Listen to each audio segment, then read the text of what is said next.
Primeramente, muy buenos días a todos y a todas. Me da mucho gusto que podamos reunirnos aquí el día de hoy para iniciar con esta actividad y esta conferencia con la cual se inicia el 7º encuentro de egresados y egresadas de la licenciatura y la maestría, la licenciatura en Ciencias de la Educación y la maestría en Educación.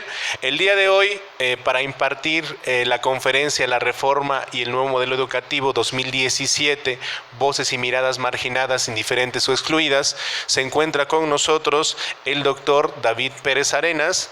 El doctor David Pérez Arenas es docente e investigador del Instituto Superior de Ciencias de la Educación del Estado de México.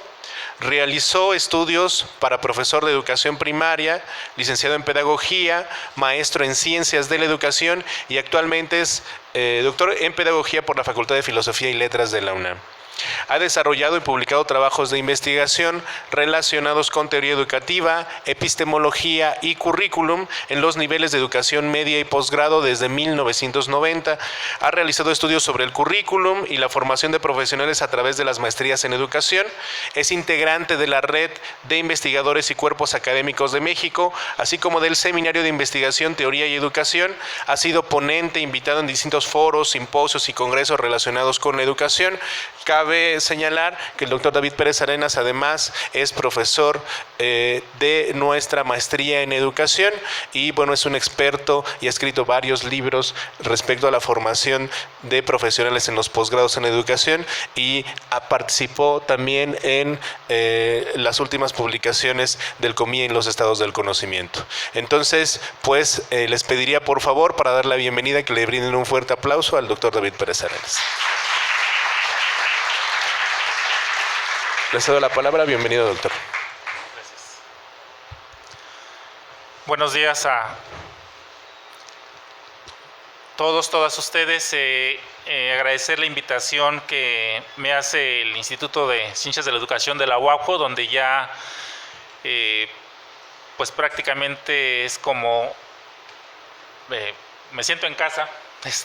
Porque bueno, son ya varios años, varias promociones que estábamos trabajando con los grupos de maestría y les comentaba a los compañeros, ahora un año tiene más o menos que la última vez que estuve, les decía, ya extrañaba Oaxaca, ya extrañaba Lice y bueno, pues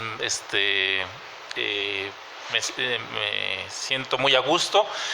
Y agradecerles, bueno, además de la invitación a la maestra Tamara, al maestro Luis Enrique, sobre todo igual agradecerles a ustedes su asistencia, su participación, el que hayan respondido a la convocatoria que el ICE hace a este encuentro de egresados, que séptimo, está viendo que, bueno, por lo que veo ya se conformó como toda una tradición aquí del instituto y bueno, pues estas son esas tradiciones que hay que conservar porque son tradiciones vinculadas con la parte académica, que es lo que a las instituciones les da vida académica a las instituciones y nos permite tanto a los que somos externos como a quienes ya egresaron ver que seguimos siendo parte de una comunidad. En esta ocasión la invitación para participar en una conferencia, la temática era política educativa y le proponía yo a la maestra Tamara, le decía, este tema sobre la reforma, el nuevo modelo educativo, un tema ya, sobre todo el de la reforma educativa, ya con varios años que se ha estado discutiendo, pero bueno, el día de hoy lo quiero abordar un tanto con este subtema: voces y miradas marginadas, indiferentes o excluidas. Entonces, pues si me permiten voy a iniciar. Bueno, las reformas educativas, esas, en otro momento lo comentaba, si ustedes revisan la historia de la educación, los sistemas educativos modernos, que se consolidan desde fines del siglo XIX, que son los sistemas educativos con los que nosotros venimos trabajando, durante toda la historia, desde siglo XIX, siglo XX, ha habido reformas educativas. O sea, no es una cuestión que digamos una novedad. Siempre se ha hablado de reformas educativas, a veces de manera continua, como se ha hecho ahora a partir de la década de los 90, a veces tiempos un tanto más prolongados. No es algo particular de México, en todos los países siempre se habla de reformas educativas, se ha estado hablando y Y bueno, la diferencia ahora de las reformas que hemos estado en ese tiempo trabajando es que a partir de los 90 del siglo pasado, las reformas que se empiezan a dar en educación tienen un elemento común que coinciden entre lo que pasa en los diferentes niveles educativos, desde preescolar hasta superior, pero además de lo que pasa en México, en América Latina, en España, en Estados Unidos, en otros países, y son elementos comunes. Entonces, esa es la diferencia que habría entre las reformas que se dieron, por ejemplo, en la década de los 70, en el siglo pasado, a principios de siglo, ¿sí? Que eran reformas, pero como que atendían a cuestiones particulares ya sea de los países, de las regiones o de ciertos tiempos. Y en esta ocasión, tanto que en el COMIE, en el Estado de Conocimiento del 2003,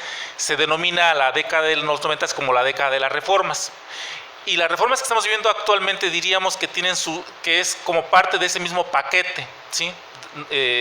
Son parte de un proyecto educativo modernizador que dentro de la política educativa modernizadora sienta las bases de la Madrid y se inicia en Salinas de Gortari, y ahorita está como la parte, digamos, como la cerecita que faltaba, ¿no? O sea, ya muchos piensan que se está discutiendo que son reformas del 2013, del 2010, no, si hacemos una revisión de cómo se fueron consolidando, estas surgen del acuerdo acuerdo de Washington, donde se empiezan a establecer, intervenir los organismos internacionales y empieza a darse una serie de lineamientos, que por eso es que aparecen elementos comunes entre diferentes países, diferentes regiones, porque ya no son reformas regionales, ¿no? Entonces, ahora ubiquémonos ya en el caso de México. Esas reformas en América Latina y en el mundo, otra particularidad que tienen, a diferencia de otras, es que se inscriben en lo que hemos denominado un contexto de crisis y de incertidumbre, ¿sí?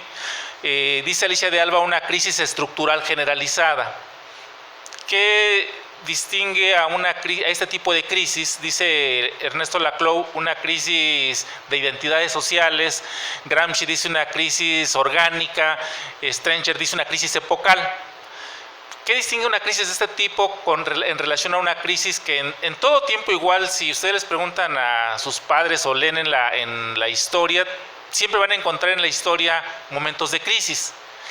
Pero hay crisis, digamos, que son en un sector, en un área, en un país, en una región, y hay crisis que son globales, que son, además de que son globales, son crisis de toda una estructura histórica, como la que vivimos actualmente, donde no es una crisis solamente en la economía, en la política, en lo social, en la educación, sino abarca todo esto, pero además es una crisis de toda una estructura histórica que es la modernidad. Y la modernidad se consolidó, se empezó a dar hacia 1600, 1700, 1800, se consolida, y esa estructura histórica de la modernidad es lo que está en crisis. Por eso, como es una estructura que duró varios siglos, tenemos ahora indicios, rasgos de esa crisis, pero que nos marcan que está ya en crisis esa estructura, lo que no sabemos cuándo vaya a terminar. Esto hace que nos movamos en un contexto de mucha incertidumbre, donde no solamente está en crisis los sistemas económicos políticos, está en crisis también los paradigmas teóricos, ¿sí?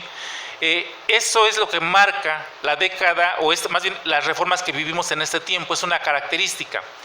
Ahora, en estas reformas, que ubicándonos ya aquí en México, que se empiezan a dar en los 90, en el 2000 y lo que está dando actualmente, hay una infinidad de voces que hablan y que dicen de cómo nos presentan las reformas, ¿no? Aquí tenemos un poco como esquematizado imágenes, desde organismos internacionales, autoridades, gobernantes, grupos, maestros, agrupaciones, sindicatos,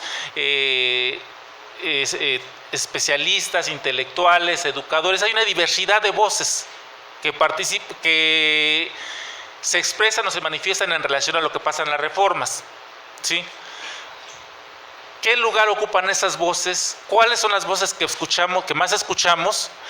Y lo que yo empiezo a sostener, analizar, que en toda esta presentación de reformas hay voces hegemónicas, hay voces que se escuchan, que están legitimadas, hay voces marginadas, hay voces silenciadas y hay voces excluidas, ¿sí?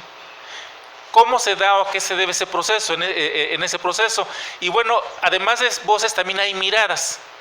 ¿Cómo se leen o cómo se entienden las reformas? Tanto voces como miradas con esas características. Para iniciar, para continuar más bien, si habláramos, por ejemplo, de reforma educativa, el modelo educativo, solamente unos fragmentos de algunas voces. El presidente Peña Nieto, cuando presenta la reforma, dice: la reforma educativa moderniza nuestro sistema educativo. Su gran propósito es hacer de la educación la fuerza transformadora de México. Es fruto del compromiso y participación de todos. Es una de las voces así que la escuchamos, no solamente él, con los secretarios de educación, entre unas características, ¿sí? Es la transformación de México, ¿sí? Se le apuesta a todo, ¿sí? En relación al modelo educativo, escuchamos, el modelo educativo para la educación obligatoria explica cómo la reorganización del sistema educativo en 5 grandes ejes contribuirá a que niñas, niños y jóvenes de nuestro país desarrollen su potencial para ser exitosos en el siglo XXI. Hay una coherencia entre la reforma y el modelo. Pero por otro lado escuchamos y dice: las reformas educativas son prueba de la incompetencia de la SEP, la cancelación de sus múltiples iniciativas fracasadas, una tras otra, desde la reforma educativa de Luis Echeverría Álvarez hasta la reforma educativa de 2013, pasando por la reforma de preescolar, de secundaria, por la RIEP, por la RIEMS, y dice, todas ellas dan cuenta de la incompetencia de la SEP, ¿sí? Aquí lo curioso es que si leemos ahora el nuevo modelo educativo 2017, si es en la introducción, en las primeras páginas, lo curioso es cómo el mismo Estado, o sea, la misma SEP, en un párrafo dice textualmente que todas las reformas anteriores y que todo lo que se ha hecho anteriormente que no ha servido, que no ha funcionado, que ha sido verticalista, y es como una incongruencia escuchar esto, ¿no? O sea, es decir, y cuando tú lees, por ejemplo, la revolución educativa de Reyes Heroles, o tú lees la reforma educativa de Echeverría, o tú lees la RIEF, tú te encuentras que todas hablan de transformación, de que van a la innovación, de que están en contra de lo verticalista. Entonces ahí son esas incoherencias que empezamos a encontrar. En este mismo sentido, ya por ejemplo, en el modelo 2017, estas son también citas textuales, dice, no, perdón, más bien análisis que se hacen del modelo, desde que se presentó antes en el 2016, que ahora se reformuló, dice, las concepciones que reducen la educación como herramienta, motor o instrumento de cambio están desvirtuando el carácter esencial de la educación. Una crítica a lo que vemos acá, la reforma, su gran propósito es hacer la fuerza transformadora de México. O sea, la educación como un instrumento, como una herramienta, ¿sí? Como un motor de cambio. Varios analistas investigadores coinciden y dicen, esto de seguir queriendo apostar a la educación como la gran herramienta es verle una cuestión instrumental, ¿sí? Y olvidar la parte esencial de lo que es la educación. Otra crítica dice cuando dice, yo quiero que los niños, yo quiero que los niños sean exitosos, dice la reforma, nosotros decimos, queremos que sean niños libres, cultos y creativos. Y no esta parte exitoso, donde viene todo este análisis, de dónde viene este lenguaje de la reforma, del modelo, de la calidad, de la competitividad, de las competencias, de la equidad, del exitosos, ¿sí? Dice, pues es un lenguaje que viene del ámbito empresarial, ¿sí? Y que se traslada y se incorpora, y donde empieza a dejarse de lado la parte fundamental de lo que es, digamos, en este caso la formación. Por ejemplo, una dimensión que se deja fuera es lo pedagógico, ¿sí? Aunque sí encontramos muchas referencias a lo pedagógico, pero cuando leemos cómo se entiende lo pedagógico, más allá de entenderlo como lo estudiamos en la maestría, el pensamiento pedagógico, lo plantea Comenio, lo plantea John Dewey, lo pedagógico se reduce a una cuestión instrumental, ¿sí? A una cuestión operativa, a una cuestión de administración. Bueno, en toda esta parte diríamos, tenemos ahí dos visiones de cómo se presentan las reformas, y aquí preguntaríamos, ¿y tú como maestro, como investigador, como educador, como alumno, cómo te posicionas frente a la reforma o a la otra? Como maestros, como alumnos, como estudiantes, como investigadores, como educadores, ¿cómo nos posicionamos frente a la reforma? ¿Qué decimos nosotros? O sea, más allá de una que te adhieras y que digas que sí, la reforma es la fuerza transformadora y que va a generar niños exitosos, o que te pongas en ese otro plan de decir, sí, la reforma no va a llegar a ningún lado y es una cuestión de reproducción y demás. Finalmente, a veces lo que hacemos es reproducir lo que leímos o lo que escuchamos, pero uno se pregunta, ¿tú qué dices? O sea, ya la leíste, la analizaste, y desde dónde la analizaste o desde dónde la leíste y desde dónde argumentas lo que estás planteando. Entonces, esa es una parte que me ha interesado últimamente, de decir, hay que leer el documento, hay que conocerlo, hay que leerlo con mucho detalle, pero tener cuidado entre que lo leo y que me pongo a repetir y reproducir lo que dice ahí. O la otra, que escucho una conferencia, que veo un video en YouTube, que leo un artículo en el periódico y que hay una crítica y me apropio de eso y lo empiezo a reproducir. O sea, es como muy común. O sea, diríamos, a ver, dime más, con más elementos, ¿por qué dices que sí la reforma tiene muchas posibilidades o por qué dices que no, más allá de lo que leíste, ¿no? Entonces, ese es el elemento que quisiera plantear. Bueno, a partir de esto, inicié con este preámbulo, esta introducción. Bueno, es un poco los temas que voy a estar abordando, algunas preguntas que quiero que nos planteemos, líneas y miradas hegemónicas en torno a las reformas educativas, voces, miradas marginadas y una manera de cierre, apertura. En los últimos, hace ya va a ser un mes, me invitaron a una de las facultades de la UNAM, a la FES Zacatlán, porque a una mesa, y en esa mesa nos invitaron, fue un panel más bien, y nos invitaban porque querían que argumentáramos de por qué se tenían que abrir la universidad tenía que abrir nuevas líneas de investigación que abordaran la reforma y el modelo educativo. Y yo lo que ahí planteaba y lo que les decía, y comparto aquí con ustedes, porque de pronto viene como la moda o la idea de decir, hagamos investigaciones o abramos líneas de investigación que tomen a la reforma al modelo educativo como objeto de estudio. Y muchos de pronto decían, es que no hay estudios. Se decía, bueno, si vemos el COMIE, el Congreso, los estados de conocimiento y el Congreso del 2011, 13, 15, de 15, encontramos que sí hay muchas ponencias, investigaciones que abordan las reformas educativas. O sea, yo creo que ahorita no podemos decir no hay estudios sobre reformas educativas, hay muchos estudios. Entonces yo lo que ahí planteaba, y quiero compartir con ustedes, el problema no es abrir líneas solamente, o hacer investigación sobre las reformas, ¿sí? O sea, coincido en que no son suficientes a lo mejor, que hacen falta más estudios. O sea, yo creo que eso sí diríamos, pero no que no los hay. Entonces yo diría, más allá de plantear o demandar o apostarle a que hay que abrir nuevas líneas o hacer más estudios, yo diría, habría que preguntarse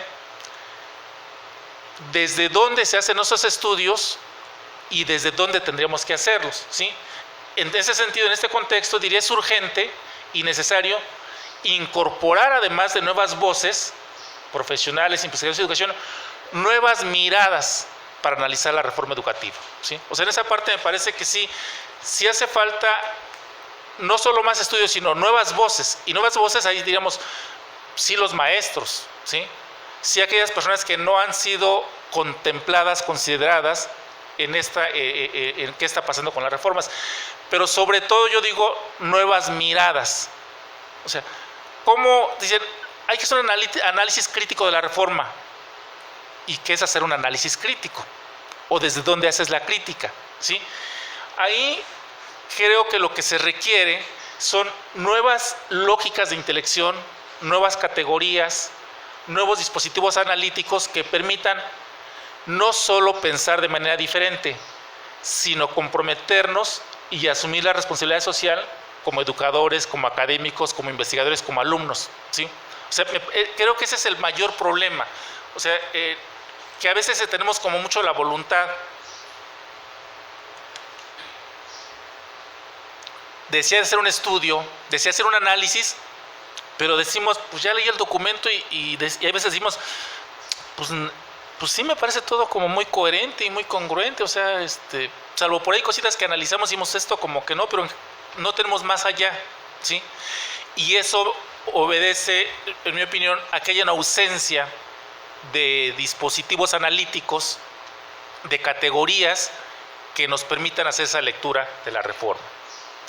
Al respecto, Lem dice, el problema no es de desconocimiento e ignorancia, ¿sí? Como a veces igual se nos quiere acusar, es que no conoces, es que ignoras, como diría Nietzsche en su ensayo sobre la utilidad y el prejuicio de la historia. No es que carezcamos de información, es más bien cómo sabemos lo que sabemos. A veces no es que digas, no tienes información sobre la reforma, sino cómo sabes o cómo utilizas esa información de la reforma, ¿sí? Y para eso no tenemos concepto. Por lo tanto, la crítica es mucho más radical e incluso más compleja que la de Kant, como señala al criticar a Sócrates. Lo inconsciente es más grande que el no saber de Sócrates, ¿sí? O sea, a veces es más grave el inconsciente, el no saber desde dónde sé lo que sé, que el realmente que no supieras, ¿sí? Porque si de lo que tú sabes de la reforma es lo que escuchaste a decir a Loret de Mola, o lo que escuchaste decir a Claudio, el de Mexicanos Primero, o lo que está diciendo en los noticieros de Televisa, es lo que tú sabes de la reforma, pues diríamos, pues sería mejor no saber, ¿no? O sea, es más grave ahí el inconsciente, el no saber cómo sabes lo que sabes, al que sepas lo que sabes de la reforma, ¿no? Entonces, esa es la parte, ese es el problema de fondo, ¿sí?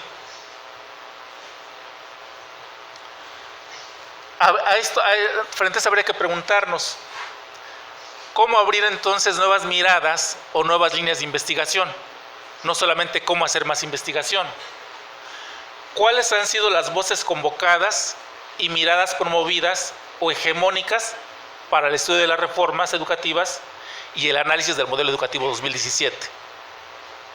¿Cuáles han sido las voces y miradas excluidas, marginadas o indiferentes en la investigación educativa para esta área? Es otra parte que me parece que he empezado a ubicar y me preocupa, ¿sí?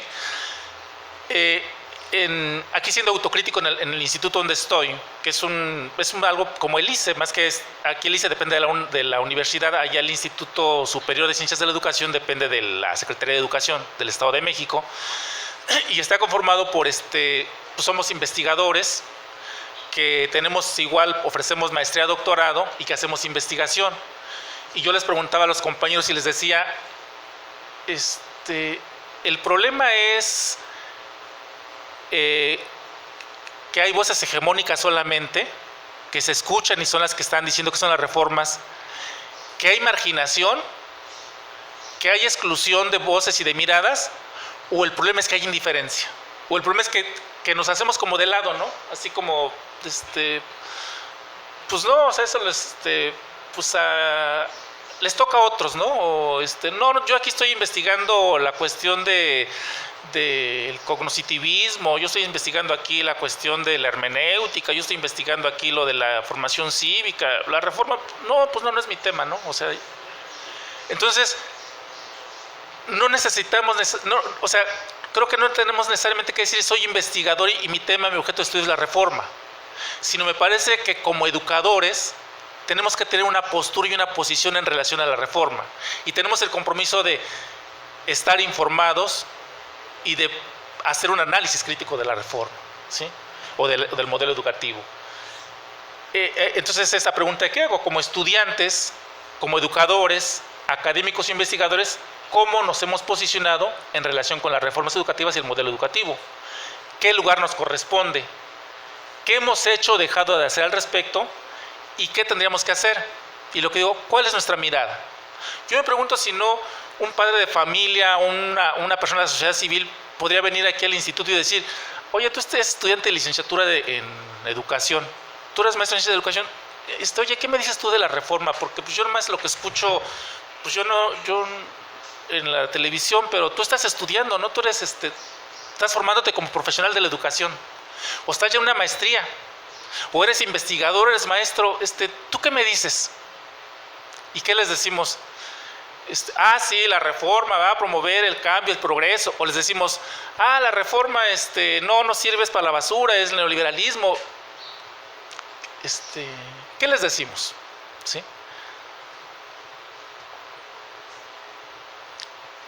Hay miradas hegemónicas o enfoques hegemónicos o esencialistas, digo yo, en relación a las reformas. Ubico yo dos grandes miradas, dos perspectivas de cómo se pueden abordar. Uno, que son un poco como las citas que les planteaba yo al iniciar. Uno, donde las reformas están sedimentadas en la idea de cambio y de progreso, ¿sí? Encontré, ya no puse la diapositiva, un fragmento de una declaración de una persona que estaba al frente de la Administración Educativa en Estados Unidos en 1907 y presentaba la reforma en 1907 en Estados Unidos. Y cuando la leímos, hagan de cuenta que estamos escuchando cuando las presentan ahora. Los problemas que vivimos, la crisis y tal, y la tradición, y se requiere un cambio para que el país progrese y tal. O sea, son como esos mismos discursos, ¿sí? Entonces, donde aquí hay siempre la idea de rescatar a la educación de la crisis, ¿sí? O sea, solamente el problema es que a veces no tenemos memoria histórica y no ubicamos, hay que leer a Reyes Heroles cuando presentaba la revolución educativa de Miguel de la Madrid, ¿sí? Y vamos a encontrar, insisto, los mismos argumentos, las mismas razones, solamente que después viene Zedillo, o viene Calderón, o viene el otro, y viene diciendo, les decía ahorita, pero ahora sí, esa parte decíamos, no sé qué les pasó ya no lo veo el problema del secretario de Educación, sino del equipo de asesores o que hicieron el documento, de decir, ¿cómo puedes atreverte a poner párrafos y donde decir que todo lo anterior, que todo está, que es verticalista, que es tradicionalista, que no sirve, que no ha avanzado? Yo decía, es hasta una ofensa para los maestros también, porque yo fui maestro de primaria y yo no me veo reflejado diciendo que mi trabajo cuando estuve de maestro de primaria en el 80, que yo hacía una tarea reproduccionista, verticalista, memorista. O sea, digo, perdón, yo sí había leído a Comenio en ese tiempo. Y yo sí trataba de promover un tanto una educación, había leído la educación activa, la educación, y yo recién egresado, pues uno trataba de cambiar y transformar. Y que ahora me digan, cuando yo generaba proyectos que ahora les manejan, problemas, aprendizaje basado en problemas, aprendizaje en proyectos, cuando Kilpatrick y John Dewey los propusieron en 1900, principios de siglo, y que ahora me digan, o que nos dijeran antes que las competencias eran la gran novedad cuando Comenio estaba proponiendo ya en la didáctica magna 1600 y tanto lo que dice ahora que son las competencias. Entonces ahí me parece una falta de respeto, no solo a la sociedad, a los educadores, ¿sí? Entonces esta idea de presentar cada reforma como la negación de todo lo anterior, todo vinculado a la tradición. O sea, de verdad que ahora hasta dicen que hasta la RIEF y la RIEMS, que son que todo está mal y que tradición, cuando, perdón, a mí me tocó ser el enlace cuando la RIEF en 2009 y participé, me invitaron a participar a partir, la UNAM se le encargó hacer el diplomado para quinto y sexto año para difundir la RIEF, y la doctora Patti Ducois, gente del ISUE, participaron en elaborar el diplomado y en tratar de generar, y trabajamos con los maestros, y vi como con todas las deficiencias que sí tenía la RIEF, vi como maestros de primaria se comprometieron y generaron nuevas propuestas, ¿sí? Entonces, no puedes ahora presentar el modelo 2017 y decir, todo era verticalista, todo era tradición, lo que se ha hecho hasta ahora no sirve. Dices, perdón, o sea, lo que hizo Vasconcelos, se hicieron las campañas de educación rural, ¿sí? O sea, Vasconcelos sacando los libros con los clásicos y distribuirlos a las comunidades rurales, o sea, todo eso no sirvió, todo eso es tradición, ¿sí? Entonces, creo que hay que tener mucho cuidado con esa postura. Y la otra, las reformas se convierten en un poderoso símbolo para responder a los problemas sociales del país, dice Pokewitz. Sí, porque además ahora la reforma está hecha y ahora corresponde a los maestros el éxito o fracaso, depende de ustedes. Aquí ya está, hicimos todo. Ahora depende el éxito o fracaso de la reforma, ¿sí? O sea, si resulta a ustedes y si fracasa, es problema de ustedes, ¿sí? Entonces, y lo otro, la reforma educativa va a resolver los problemas de la economía, los problemas del narcotráfico, los problemas de la educación ambiental, la cuestión del ambiente, o sea, todo. La reforma y la educación en la escuela y los maestros, somos los responsables de todo, ¿sí? Entonces, es otro problema.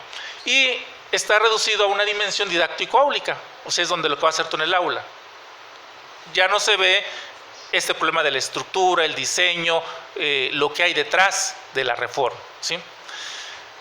Frente a esta propuesta, o frente a este enfoque, están los enfoques reproduccionistas, ¿sí?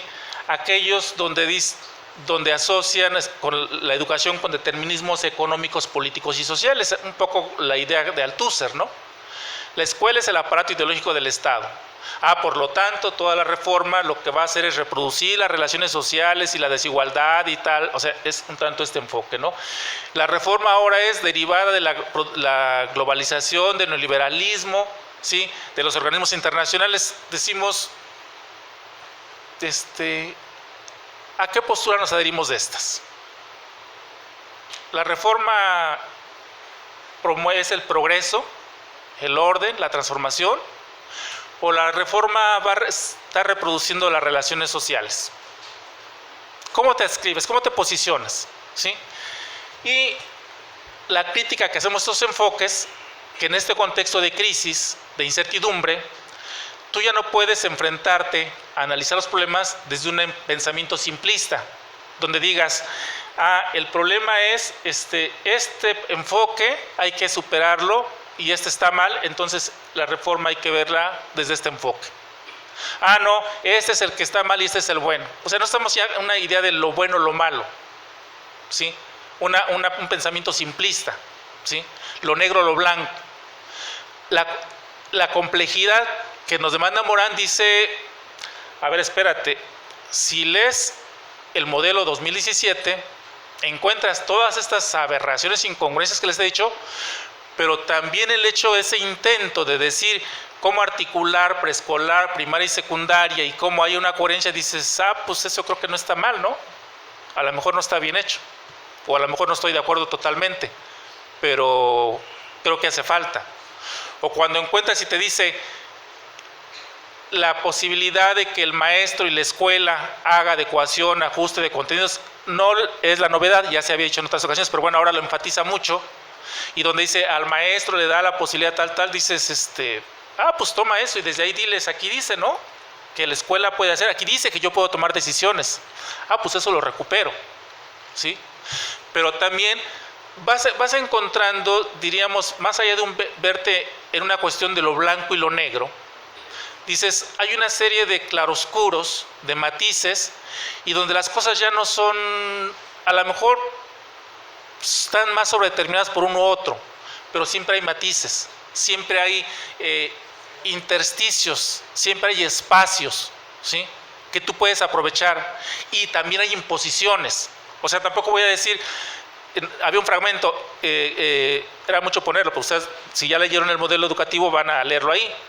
El modelo fue resultado de la consulta de los foros, tal.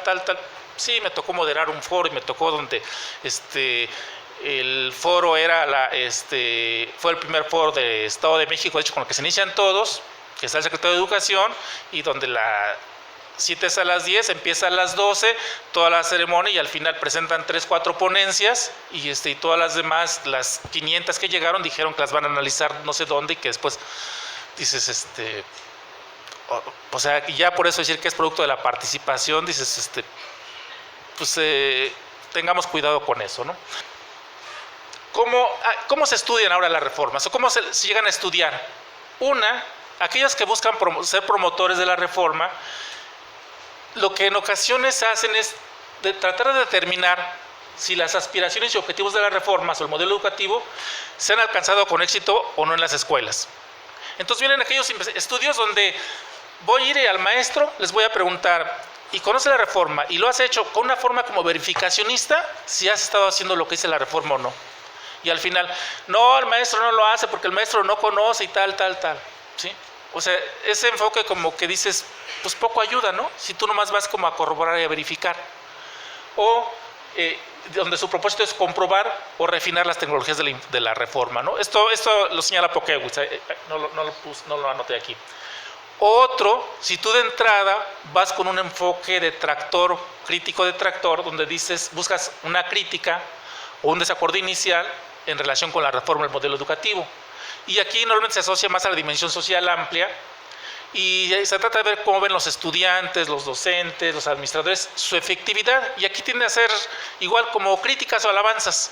Entonces dice, Pokewitz dice, pues uno es así como para verificarla y como para legitimarla.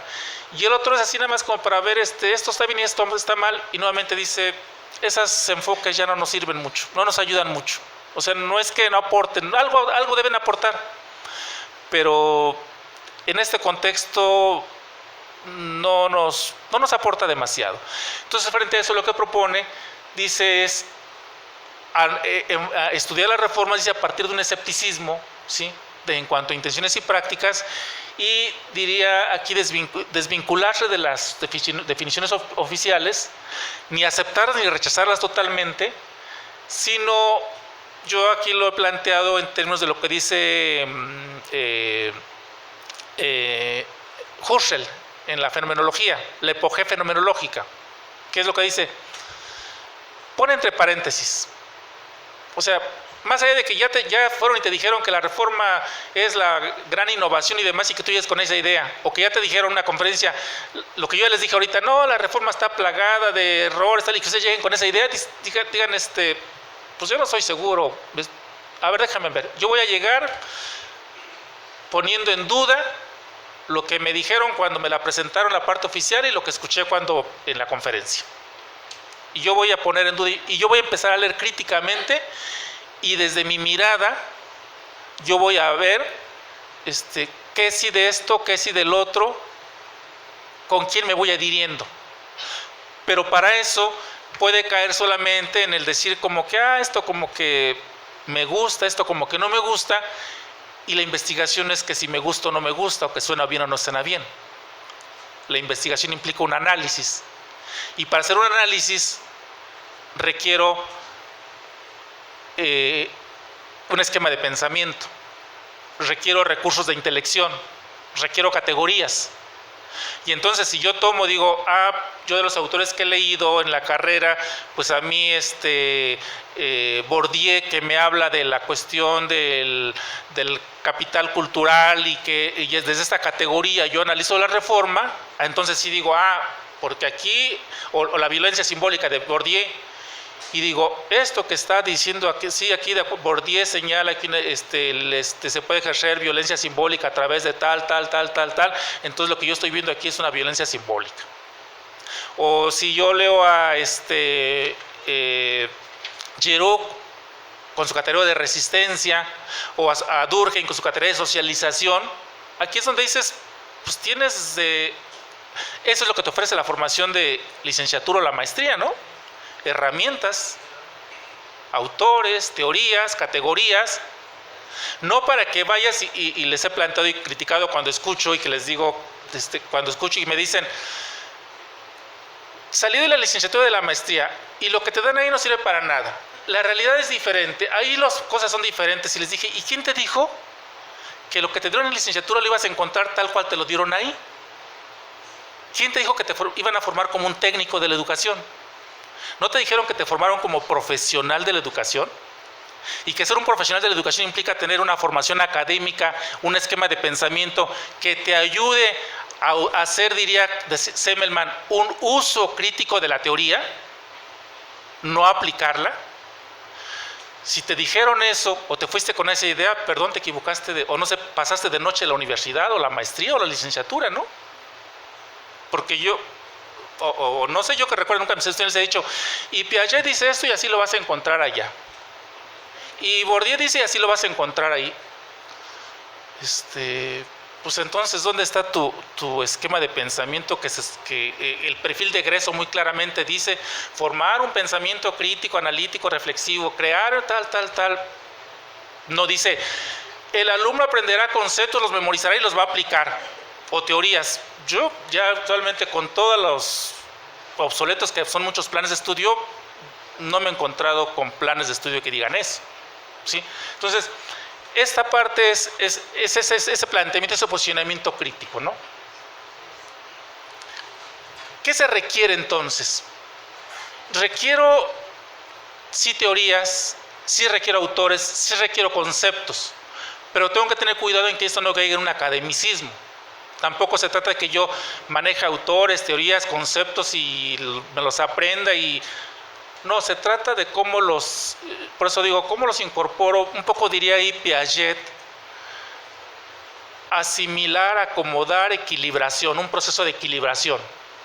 En cómo aparece este concepto, cómo yo tengo ciertas nociones, ciertas estructuras y cómo la acomodo aquí y cómo la incorporo y cómo se reacomoda mi esquema de pensamiento, ¿sí? Entonces, este reacomodo, esta estructura de pensamiento es lo que yo he denominado, se traduce en la conformación de una mirada, ¿sí? Y es cómo te posicionas tú, ¿sí? Y entiendo ahí esa mirada como la adscripción teórica, epistémica, ontológica, analítica, desde la cual nos posicionamos en relación a un objeto, a un campo o a la investigación. O sea, a ver, ¿cómo te posicionas con la educación como estudiante de tal semestre, como estudiante egresado de la maestría o como egresado o como maestro? ¿Qué es para ti la educación? Una adscripción teórica. Yo después de que leí a Comenio, a Herbart, a Durkheim, a John Dewey, a Althusser, a Bourdieu, a Giroux, a lo mejor digo, para mí la educación, adscripción teórica, yo me adhiero más a como lo plantea la educación, como la ve Freire o de la pedagogía crítica McLaren, ¿sí? Que a como la ve Durkheim. Y aquí no se trata de decir, mira, el más actual ahora es Pokewitz, entonces ese es el verdadero. No, yo me adscribo y lo empiezo a asimilar si la comunidad donde yo trabajo, si el entorno, la institución y lo que yo analizo, para mí me da más elementos y me adhiero, estoy convencido. Para mí yo puedo decir, muchos pueden decir que Durkheim es un funcionalista, estructural funcionalista, que es del siglo pasado. Yo puedo decir, pues para mí la educación sigue siendo un proceso de socialización, porque la educación es un proceso de transmisión de la cultura de la generación adulta a la generación joven, y la educación sigue conformando una moral cívica y una moral doméstica, y la educación aquí, ¿cómo sostengo mi postura?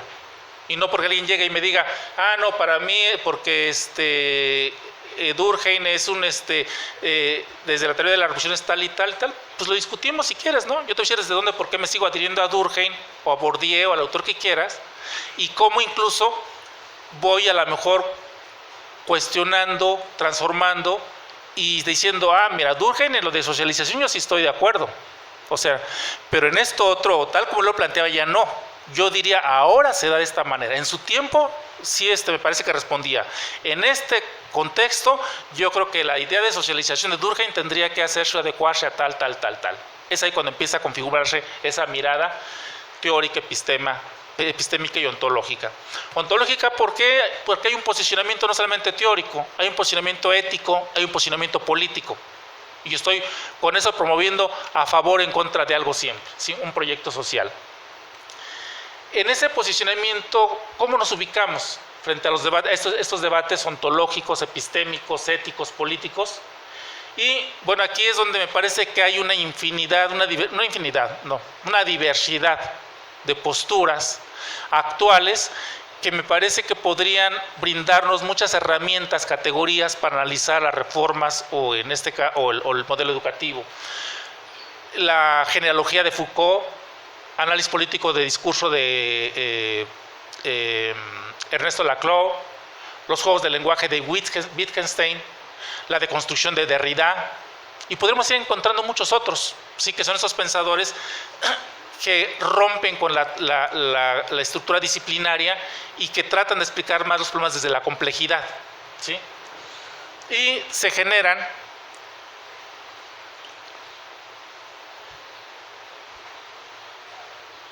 o podemos más bien aquí acudir a lógicas de intelección, ¿sí? Que son formas para pensar enlaces entre conceptos, relación entre componentes de un objeto, que más allá de una causalidad simple y fija, como cuando yo estudié la normal elemental en los 70s, ¿no? Y que nos decían, la reprobación escolar obedece a la deficiente alimentación de los niños, porque variable independiente, y a cuestiones así como muy, ¿sí? El aprovechamiento escolar obedece al uso de material didáctico, así como relaciones causales y como un solo factor, ¿no?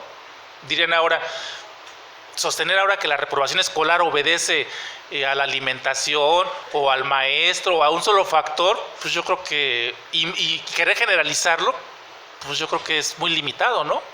Mínimo dicen, pues es una cuestión multifactorial, multidimensional, sobredeterminada por muchas cosas, ¿sí? Entonces, transitar de esta causalidad fija, simple, frente a figuras y estrategias intelectuales analíticas asociadas con esto de la complejidad.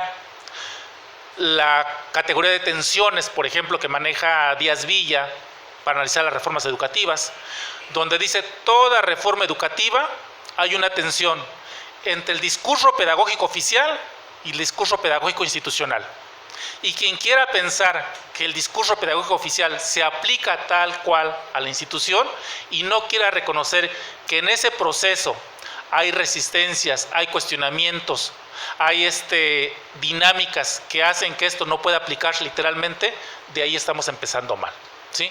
Y cuando tú no reconoces esas tensiones y cuando se presentan las reformas y dicen el proceso es tal, así, y debe seguirse así, y cuando el maestro dice, no, pero espérate, es que antes nos dijeron que era así, es que yo trabajo así, no, ahora se trata tal, así.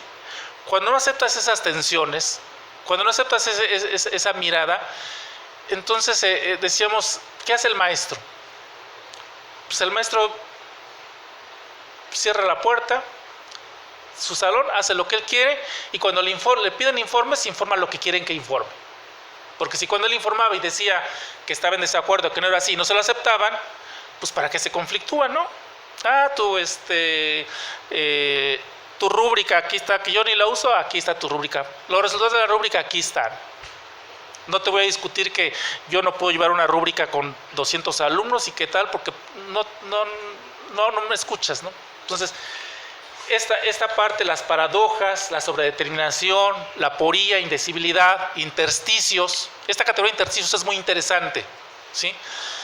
Frente a esta postura que se planteaba más, muy determinista, que diríamos ahora, como la reforma, sus orígenes, sus lineamientos sí están derivados de las conferencias internacionales, de los organismos internacionales, y como desde ahí, por lo económico, sí está sobredeterminado, entonces diríamos, pues es que en el salón, pues ¿qué hacemos, no? Pues si los organismos internacionales, la SEP, está determinado, ¿yo qué hago?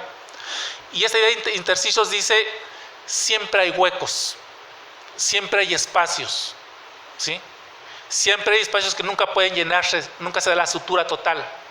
Y cuando tú ubicas esos intersticios, esos espacios, entonces cuando te das cuenta que las cosas no están determinadas, están sobredeterminadas, que es esa otra categoría. La categoría de determinación te dice, es lo económico y son los organismos internacionales y no hay cambio, vuelta de hoja.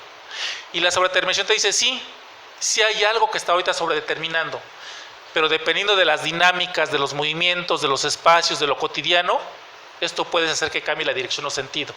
Y el maestro ahí tiene muchas posibilidades, ¿sí? Entonces, bueno, son algunos ejemplos de estas categorías. Y un poco yéndome a tomando solamente la genealogía de Foucault, algunas categorías, esto lo ha trabajado retomado Pokewitz, y aquí en México la doctora Berta Orozco del ISUE ha trabajado mucho este enfoque para analizar las reformas educativas. Pokewitz dice, por ejemplo, no existe ningún significado ni definición esencial, como tampoco la reforma quiere decir progreso. ¿Qué cuestión hay? Pokewitz dice, la reforma ni es progreso, como lo decían en la primera columna, ni tampoco la reforma es solo reproducción. No es una cuestión fija, no es una cuestión esencial. Estas se inscriben en complejas estructuras en las relaciones sociales. No son lineales ni están dotadas de cualidades inquebrantables y estables, sino que presentan rupturas con el pasado, al tiempo que se presentan como respuestas a tensiones sociales que se constituyen en prácticas que trascienden los desarrollos de personas y hechos concretos, ¿sí? Dejar de comprender las reformas como estructuras estáticas o procesos sistémicos, determinados, continuos, desde miradas empíricas, ingenuas o idealizaciones intelectuales distanciadas, con orígenes esencialistas. Esto retomando a Foucault, ¿sí? Que sería más una postura antiesencialista, donde dice, ¿y quién dice que reforma es progreso y que ahí debe sedimentarse y fijarse? ¿O por qué reforma tiene que ser reproducción? ¿Por qué no reforma puede ser progreso y reproducción? Que es desde una lógica más dialéctica, ¿sí? Desde esta mirada genealógica, se diría Orozco, retomando a Foucault, se requiere de una mirada que penetre el movimiento y complejidad de las reformas, una mirada genealógica deconstructiva, que permita develar los juegos del lenguaje que intervienen o participan en sus diferentes etapas o identifican sus capas sobrepuestas, los claroscuros que develan trampas o conjuntos de relaciones complejas que en su movimiento o historicidad van construyendo a las subjetividades, las formas de relación y fuerzas encontradas que intervienen en estos procesos. Cambio de movimientos discontinuos y dispersos y complejos, fines construidos desde fuera, a partir de elementos extraños a ellas, reconocer y diagnosticar las resistencias, las fisuras que enfrenta. No son creíbles las esencias o identidades fijas, es inevitable. La epogea fenomenológica que les decía de Husserl, poner entre paréntesis, ver la reforma como un cambio complejo, sobredeterminado, donde hay imposiciones, negociaciones, resistencias, desplazamientos, condensaciones. O sea, la reforma no puedes fijarlo a solo imposición, solo resistencia, solo desplazamiento. Todo esto se da, y eso hace, al estudiarlas, analizarlas, dices, ¿qué categoría analítica vas a tomar? Y desde ahí, ¿cómo vas a mostrar y cómo vas a incorporar? Todas estas miradas han sido excluidas de las reformas, y normalmente se nos ha enfocado a verla solamente con esta idea de progreso.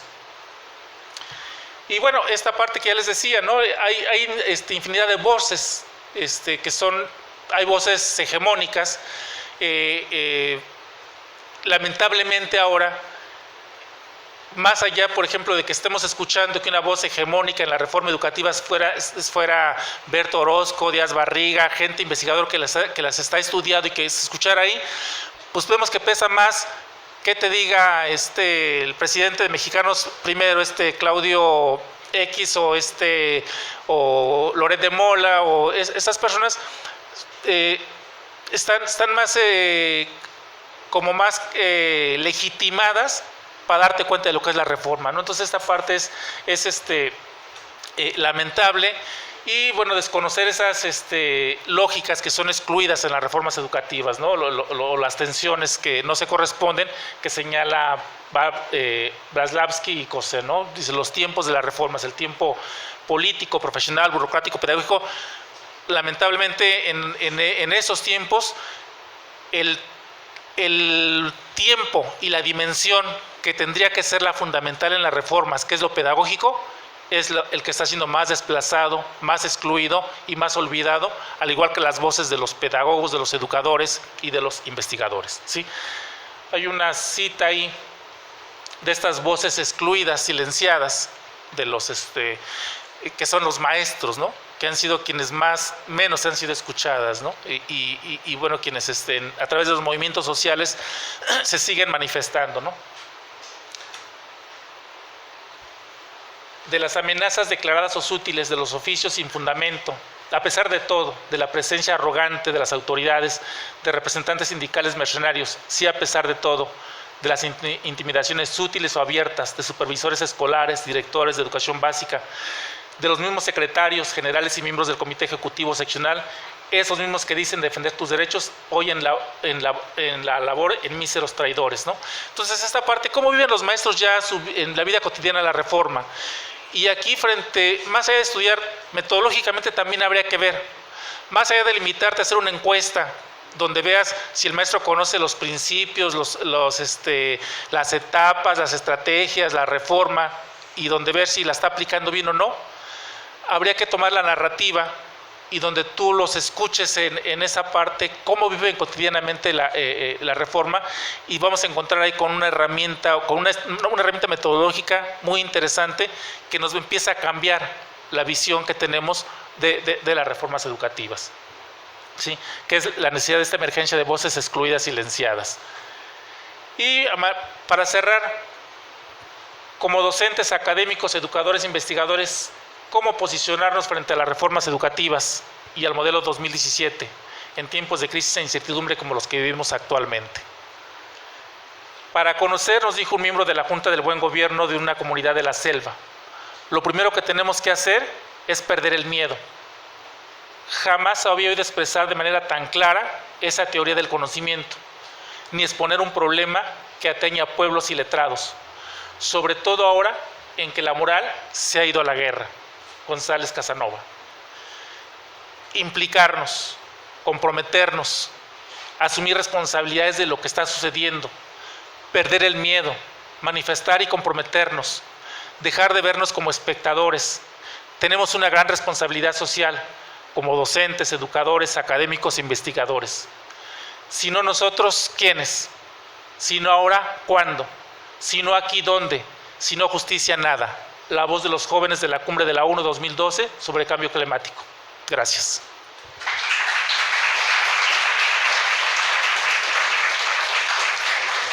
Bueno, pues, doctor, siempre es un gusto escucharlo. Me parece que es un análisis bastante concienzudo, no solamente desde la parte política, sino también desde el análisis académico y epistemológico del proceso de la reforma. Entonces, para poder continuar, vamos a abrir una sesión de preguntas, por si alguien tiene alguna situación muy puntual, la pueda realizar en este momento. Allá. Hola, buenos días, mi nombre es Cintia, bienvenido al instituto, otra vez. No es una pregunta como tal, sino me agrada la forma en que usted menciona cómo debemos de ver una reforma, porque muchos de nosotros vemos así como que un libro y lo decimos, no, pues lo que dice es, nunca nos ponemos a pensar que cuál es la reflexión que nosotros hacemos de ello. Entonces, si es como de hacer una manera puntual, que vayamos tomando estas visiones para, bueno, nosotros que estamos en el proceso todavía de formación, llegar a ser unos profesionales que sean competentes dentro del campo educativo. Muchísimas gracias. Realmente es un tema muy amplio, muy complejo, como usted bien lo dijo. Yo me siento muy interesado en porque estoy dentro del magisterio, soy parte del magisterio, soy normalista, por parte de la licenciatura. En la maestría ahora soy universitario, soy egresado del ICE Guapo. Entonces, estar en la práctica y ver que tenemos un proyecto alternativo como es el PTEO, ¿no?, que puede ir en contra de todo lo que ha estado usted mencionando con respecto al planteamiento oficial, me hace pensar que no hemos logrado consolidar esta propuesta alternativa, ¿no? Este plan de transformación de la educación de Oaxaca no ha logrado consolidarse, aunque está posicionado filosóficamente en la pedagogía crítica, ¿no?, y todo lo que aporta esta idea filosófica, ¿no? Yo tengo una conclusión muy particular, y que es la dimensión personal la que no ha logrado consolidar esta propuesta antirreformista, digamos, ¿no?, o esta propuesta alternativa de una educación más comunitaria, más, digamos, contextualizada, ¿no? Le digo, en mi propia opinión es eso, la dimensión personal. Todos estos factores, todos estos elementos de los que habla Cecilia Fierro para definir, cuando define nuestra práctica docente y habla específicamente de la complejidad de la práctica docente y dice, hay 6 dimensiones, ¿no? Y de estas 6 dimensiones yo me quedo en esta, en la personal, pensando que es lo que nos hace falta quizás para que podamos consolidar esta propuesta.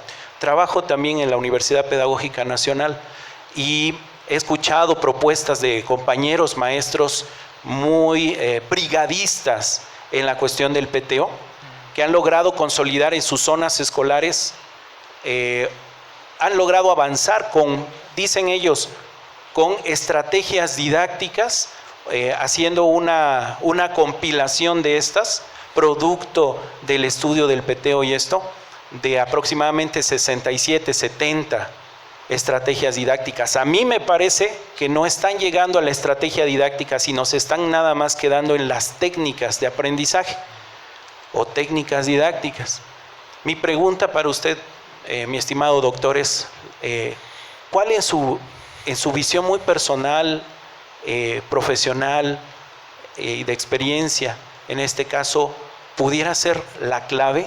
Ya nos mencionó ahorita usted algunos puntos muy interesantes, ¿no? La conciencia, esta parte de el análisis, un análisis más crítico de la teoría, llevarla a la práctica, etcétera. Pero en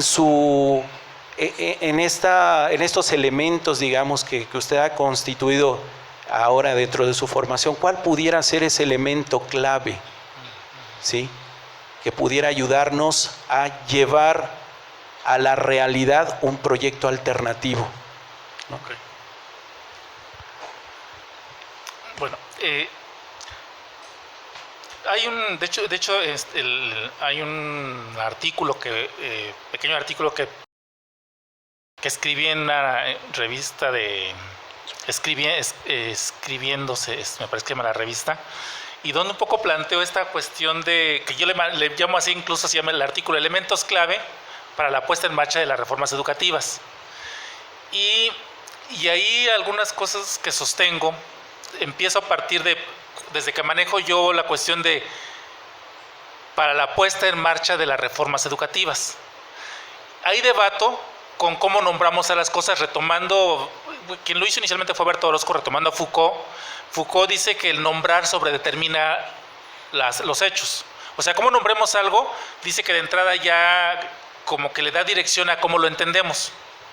Entonces, cuando nosotros decimos, por ejemplo, si se dan cuenta en las reformas, siempre se habla y se dice, está el diseño de la reforma, la condensación de ya el documento, y luego se dice, ahora viene la etapa de la aplicación de la reforma, la instrumentación de la reforma.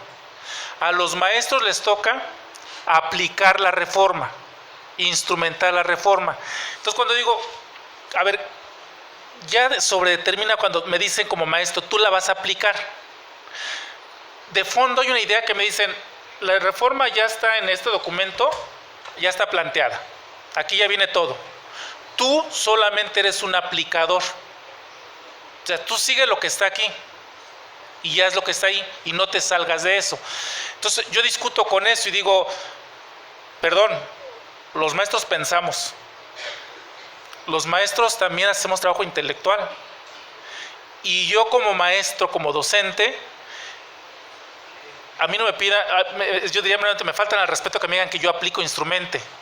Entonces yo digo, la puesta en marcha, porque poner en marcha frente a aplicar, poner en marcha es generar movimiento, generar cambio, generar transformación. O sea, si me dicen, aquí está esto, yo voy a decir, no, esto no estoy de acuerdo, esto sí, esto tal, pero a lo mejor sí y le hago este ajuste, y a lo mejor si aquí en mi contexto, en mi comunidad, en mi grupo, o sea, si a mí me dan esa posibilidad de, pues entonces a lo mejor incluso hasta tengo una relación diferente a que me digan, aplica, instrumenta, ¿sí? Entonces, esa es una primera parte que yo que planteo, y el otro tiene que ver con esto que decía yo de fondo, estas posturas esencialistas y antiesencialistas.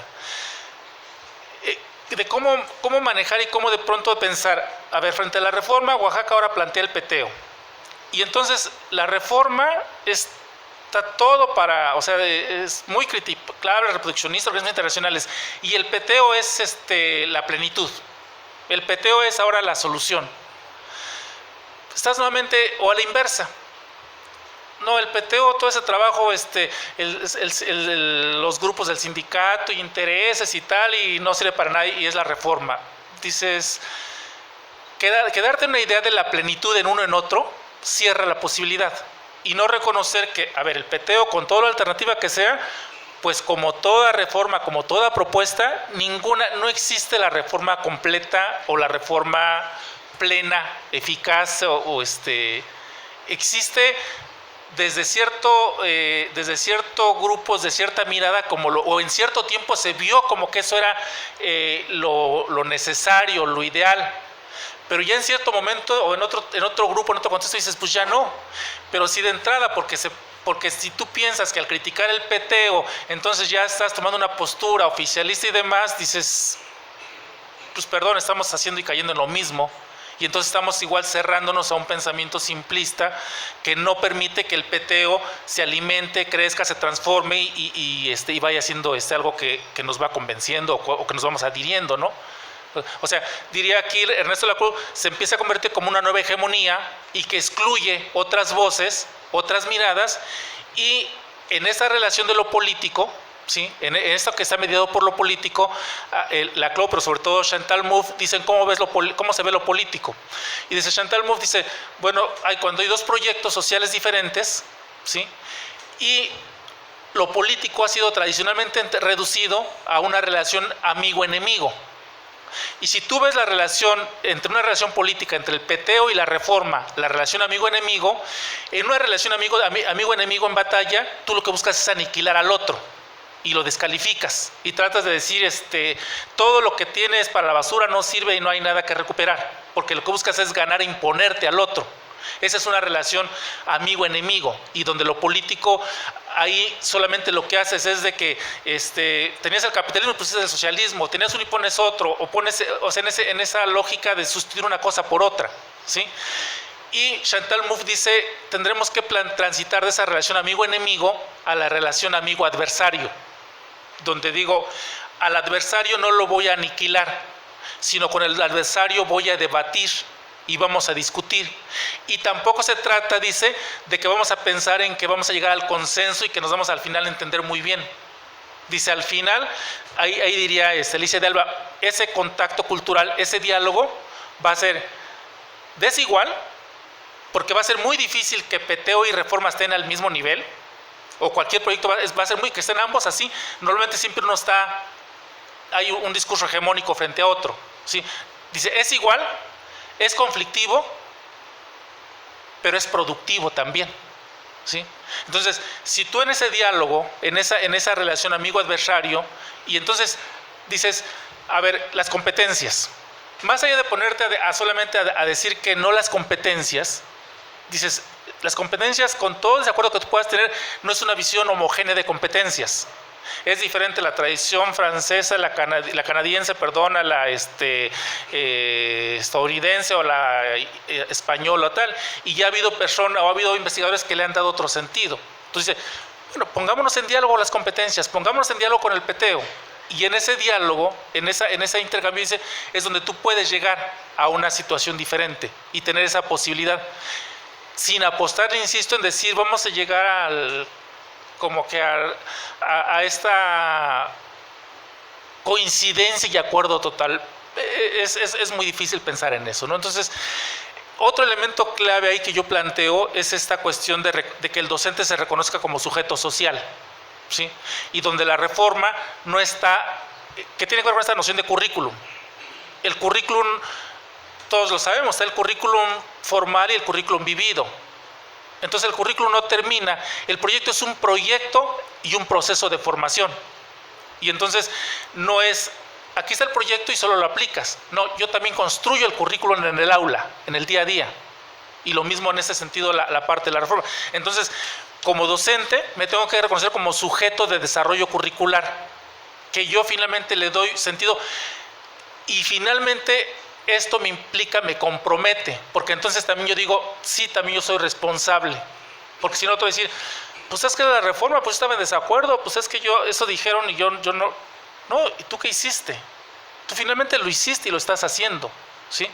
O sea, por eso aquí planteamos de qué manera te comprometes, de qué manera asumes la responsabilidad, y eso implica riesgos. Es más fácil decir, no, es que eso es neoliberalismo, no, pues es que eso es tal, ¿sí? A plantearte, a posicionarte frente a eso, ¿no? Entonces ahí creo que recuerdo algunos, planteó ahí varios elementos ahí, y nada más un punto ahí que sí quisiera como aclarar, en tener cuidado.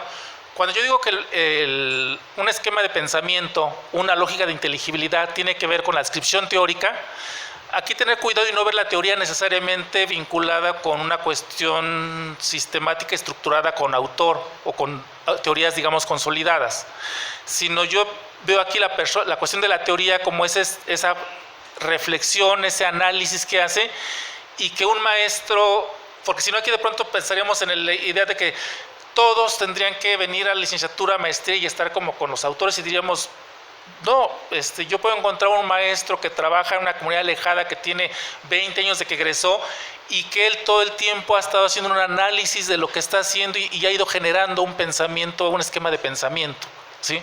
O sea, la teoría como actividad, no la teoría como solamente la teoría estructurada, ¿sí? Que sería un poco como esta idea de la dimensión de lo pedagógico. El pensamiento pedagógico como de Comenio, de Durkheim, de Dewey, pero el pensamiento pedagógico como aquel que yo voy consolidando, construyendo, estructurando y que va haciendo mi posicionamiento, ¿no? En ese sentido también habría que ver la teoría, porque si no se corre el riesgo de que necesariamente siempre tiene que haber ahí una cuestión teórica, y yo creo que sería mucho en esta parte de seguir entonces descalificando qué pasa con aquellos maestros que están en el aula y que están trabajando, y con lo que dice Freire, ¿no? La lectura de la realidad, ¿no? Que no necesariamente tiene que ser una lectura a partir de teorías, conceptos, autores, ¿no? Bueno, pues les pido para finalizar, por favor, que le puedan brindar un fuerte aplauso al doctor David.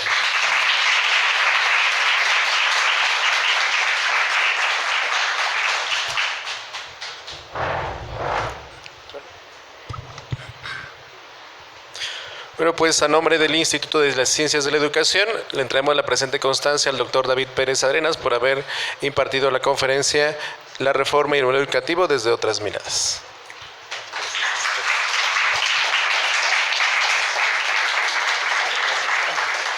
Y para que no siga extrañando Oaxaca, un pequeño presente. Muchas gracias.